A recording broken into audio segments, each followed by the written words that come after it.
All right, thank you for that call. Emily? So I think there might be a little bit of confusion. The 20 number that we are talking about, that is 20 cities in the U.S. that are committed to transitioning to 100% clean energy. So a number of those are affiliated with the National Ready for 100 campaign. That is a Sierra Club initiative. So when we were mentioning earlier the 20 committed cities, we were not necessarily talking specifically about digesters, biodigesters, or waste management approaches. We're talking specifically about 100% clean energy, which is the roadmap that is inside the Integrated Sustainability Action Plan that the city is going to be creating. Sorry, there's a lot of detail there, but it's necessary. Yeah. Well, thank you for that point, David. Thanks. I appreciate that. We're going to take a short opportunity for you to mention some events that are coming up. What are some things that people want to get involved? What can they do? So Friday, December 9th is a really big day in St. Petersburg. There's a couple of key things happening. The first of those is that at 2:30 p.m. on the steps of City Hall, Mayor Kreisman and the Chancellor of the University of South Florida, St. Petersburg, Sofia Wisniewska, they're going to be making announcements on ongoing sustainability initiatives. So if you would like more information about the Integrated Sustainability Action Plan, the resiliency funding, or the energy efficiency audit, I really suggest that you attend that press conference at 2:30 this Friday the 9th on the steps of City Hall. It's also an opportunity to hear more about the university's recently completed climate action plan, which we are particularly excited about because it includes a commitment to carbon neutrality, which is a whole other set of details, but very exciting. The other event happening on the same day, so this Friday, December 9th, at 7 p.m. at Station House, the Sierra Club is holding the 100% St. Pete celebration. And this is an event in which we will be recognizing local leadership, the accomplishments and achievements of the past year, and looking forward to what 2017 and beyond will hold for the 100% clean energy transition. So again, that is this Friday the 9th at 7 p.m. at Station House. That is 260 First Avenue South, 33701. There's an elevator on the street level. You just hop in the elevator, take it to the 4th floor, and come join us. And if you missed any of that, you could probably go to Suncoast Sierra Club on the web and search for that, and then you could find that information. Yes, absolutely. Our website is suncoastsierra.org. I'm sorry, I apologize, suncoastsierraclub.org. And our Facebook, which is really the place to get all of the minute-to-minute updates on our activities, that's facebook.com/suncoastsierra. We'll go back to the phones in just a minute. If you'd like to call in, it's 813-239-9663. But Jim sends us an email. He says, how can we educate people in the science behind climate change? Especially, he's talking about the physics and chemistry of science of climate change. He says, I think we lose people with documentaries like An Inconvenient Truth. That's one of the major struggles we've had this year as we've launched this campaign and spent the year working on this issue. Is that this is such a complicated issue. Climate change and how that relates to the energy system and how our daily lives relate to energy.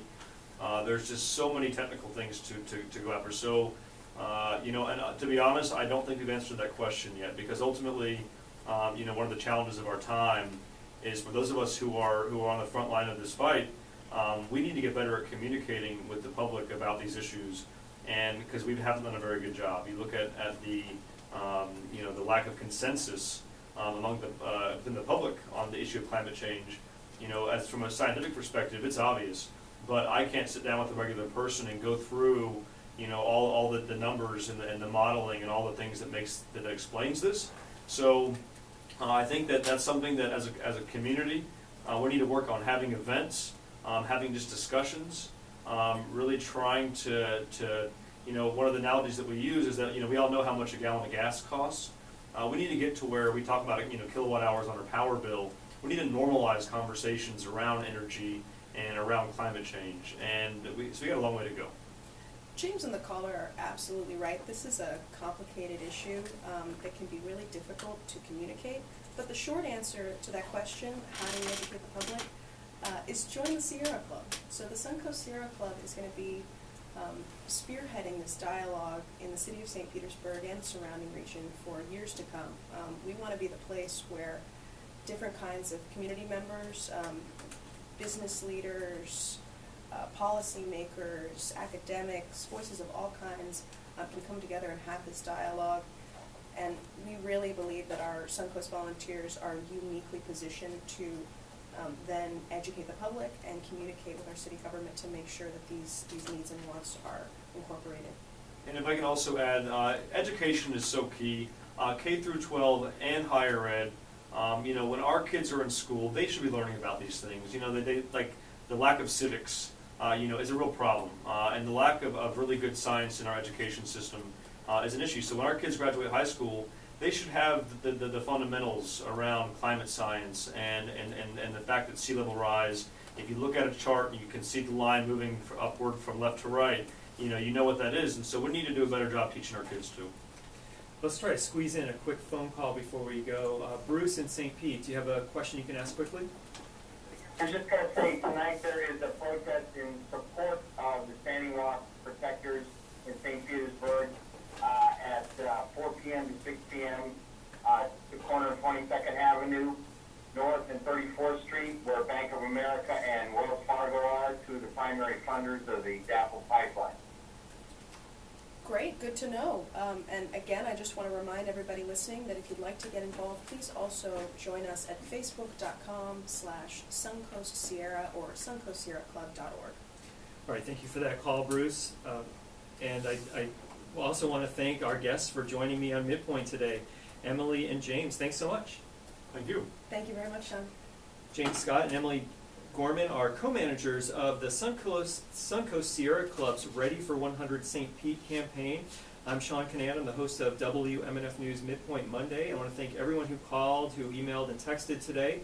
Tomorrow in this slot at noon, your hero Mark Bureau will host Midpoint Tuesday. And if you were on the line and you want to leave a voicemail, I'll get to it this afternoon. I'll listen to it. Here's the number to call, and I'll play it next week. 813-238-8001, extension 114. You can leave a voicemail there, and I'll play this on the next week's show. You can join the conversation online at WMNF.org/news, or you can join us on Facebook or Twitter. That's at WMNF News. I want to thank our engineers James Rossi and Frank Knox for answering phones. And I want to tell you about next week's show. We're going to look at the issue of 18-year-olds getting charged as adults. Should the age of adulthood or of juvenile age in the criminal justice system be changed? If that's something that you're interested in, I hope you can join us next Monday at noon. We'll have a legal expert, and we'll also have a wife of an inmate on the show, so you can hear from them.